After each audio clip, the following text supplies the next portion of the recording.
Bismillahirrahmanirrahim. Alhamdulillahillazi an'amana bi ni'matil imani wal islam wa nusalli wa nusallimu ala khairil anam sayyidina Muhammad wa ala alihi washabbihi ajma'in amma ba'du. Sahabat semua, bukan Wahabi namanya kalau berhenti menyalah-nyalahkan ibadah umat Islam lainnya. Tak hanya menyalahkan, bahkan golongan ini berani membid'ahkan hingga mensyirikkan. Padahal setelah ditelusuri, sikap mereka tidak lebih disebabkan karena minimnya referensi mereka dalam menghukumi dan menghakimi suatu ibadah atau amalia tertentu. Ya. Parahnya lagi, aliran yang lebih dikenal dengan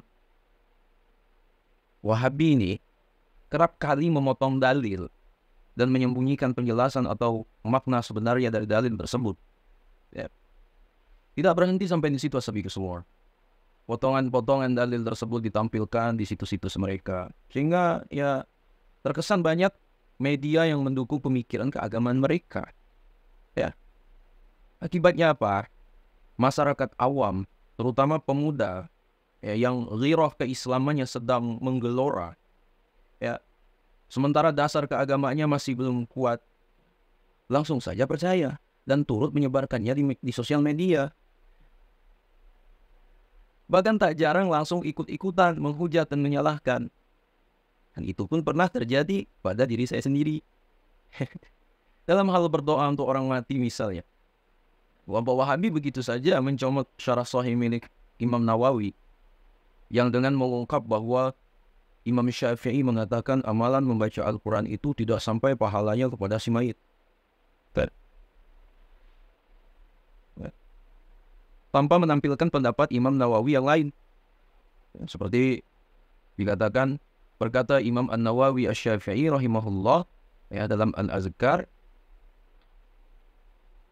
itu dikatakan oleh Imam An-Nawawi, dan yang dipilih ya, qaul mukhtar agar berdoa setelah pembacaan Al-Quran, ya Allah, sampaikan kepada fulan pahala apa yang telah aku baca. Wallahu a'lam. Nah, sahabat semua, dan di dalam kitab Al-Majmu' Syarah Al-Muhazzam dijelaskan, dan pendapat yang dipilih qaul mukhtar adalah doa tersebut sampai dengan catatan memohon kepada Allah menyampaikan pahala bacaannya dan selayaknya melanggengkannya. Karena sesungguhnya ini doa. Karena apabila boleh berdoa untuk orang mati dengan hal-hal yang tidak diperuntukkan bagi yang berdoa, maka bagi mayit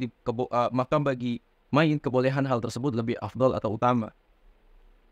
Pengertian semacam ini tidak hanya khusus pada pembacaan Al-Quran saja, tapi juga doa, bahkan pada seluruh amal-amal lainnya.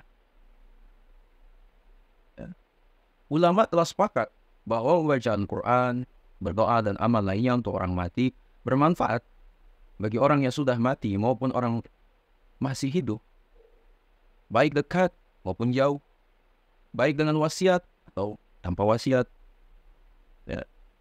Lalu bagaimana yang dimaksud ucapan Imam Syafi'i bahwa amalan baca Al-Quran itu tidak sampai kepada mayit?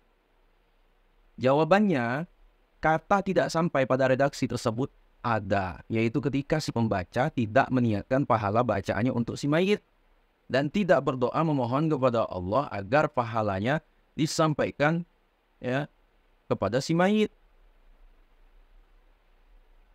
Namun apabila berdoa dengan redaksi seperti ini, ya Allah, sampaikanlah pahala bacaan ini untuk almarhumah, ya, almarhum, atau dengan redaksi lainnya yang sama substansinya, ya, maka tidak ada satupun yang dapat membatasi Allah dalam mengabulkan sebuah doa. Ya. Sehingga makin jelas bahwa ada redaksi yang entah disengaja dipotong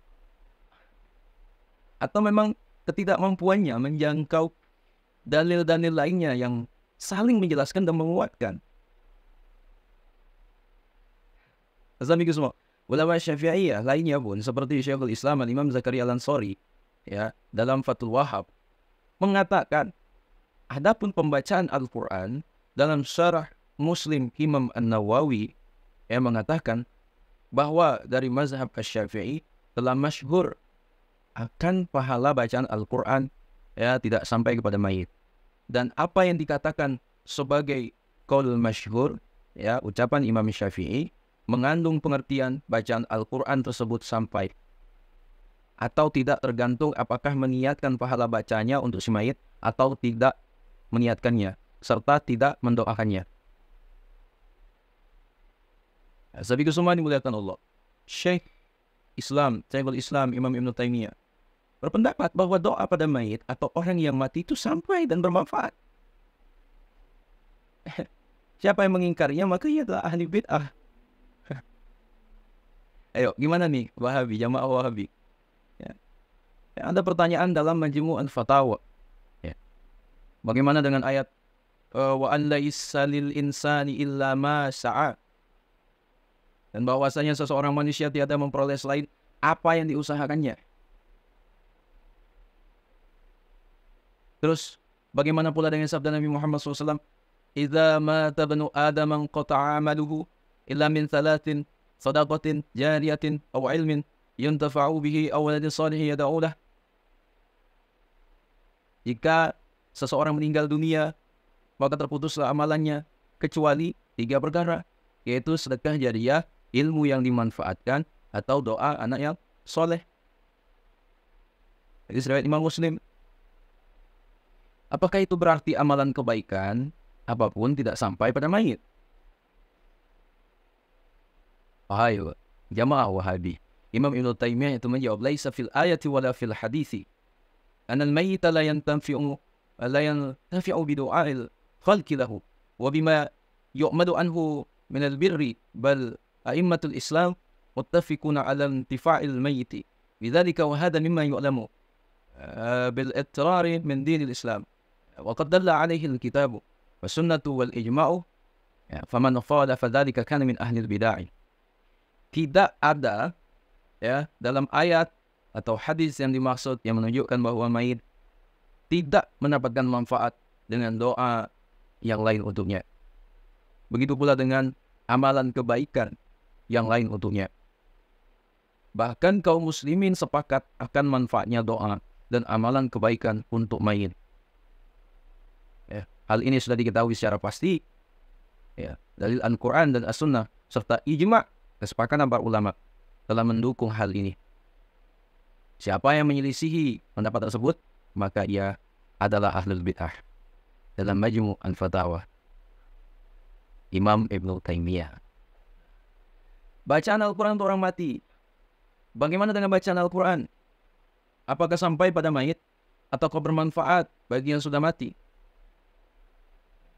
Imam Ibn Taimiyah ya menyatakan bahwa untuk bacaan Al-Quran apakah sampai atau tidak, para ulama berselisih pendapat. Ya, Imam Ibn Taimiyah mengatakan wala immatu tafaqu ala anna sadaqah tasilu ila al-mayyit wa kadzalika al-ibadatul maniyatu kal 'itqi wa innama tanaza'u fil ibadatil badaniyati kas-salati was-siyami wal qira'ati. Para ulama sepakat bahwa sedekah pada mayit itu sampai. Begitu pula ibadah maniyah yang terkait dengan harta, seperti memerdekakan budak. Ya, para ulama berselisih pendapat dalam amalan badaniyah yang terkait dengan amalan badan, seperti sholat, puasa, dan bacaan Al-Quran, apakah sampai atau tidak pada mayit. Ya, dalam Majmu' al-Fatawa. Sampai ke semua. Ya, Imam Ibn Taimiyah juga mengatakan lam yakul innahu lam yantafi' bi'amali ghairi fa idza da'alahu wa naduhu kana hadha min 'amalihi alladhi lam yanqati wa idza da'alahu ghairuhu lam yakun ya min 'amalihi lakinnahu yantafi'u bihi. Dalam hadis tidak disebutkan bahwa amalan orang lain tidak bermanfaat bagi orang yang telah mati. Ya. Jika anak mendoakan orang tuanya, maka itu bagian dari amalan usaha orang tua yang telah tiada. Sedangkan jika orang lain mendoakan orang itu pun tetap manfaat, walau tidak termasuk usaha orang mati itu sendiri. Dalam kitab Majmu' al-Fatawa. Sabi ke semua ini mulai Allah Subhanahu wa taala, ya terpenting bagi kita terusnya juga keluarga Aswaja Ahlussunnah wal Jamaah. Marilah kita belajar Islam lebih dalam lagi dengan ilmu-ilmu lainnya yang dapat membantu menyelamatkan kita pada kesesatan dan kedangkalan berpikir. sehingga tidak mudah menyalahkan ibadah dan amaliyah yang lain. Ya. Sementara secara membabi buta meyakini kebenaran yang diperolehnya dengan cara-cara yang tak dapat dibenarkan dari sisi keilmuan. Ya. Maka penting sekali lagi ya sahabat semua, terusnya keluarga kami dari Ahlus Sunnah wal Jamaah, jangan berhenti, biasa untuk belajar teruslah. Belajar ya, kita sama-sama belajar ya, demi terbuka cakrawala pikiran kita. Dan juga terusnya dari keluarga-keluarga kami, ya, saudara kami dari kala Wahabi, ya, ayo belajar lagi, buka lagi kitabnya, cari sebanyak-banyak lagi referensi ya, gitu, karena ilmu itu Masya Allah. Tapi semua ini mulai Allah mungkin telah dapat sampaikan. Sekiranya video ini bermanfaat, jangan lupa share kepada orang yang kita cintai, dan jangan lupa share ke media sosial kalian yang lainnya agar jauh lebih bermanfaat lagi. Wassalamualaikum warahmatullahi wabarakatuh.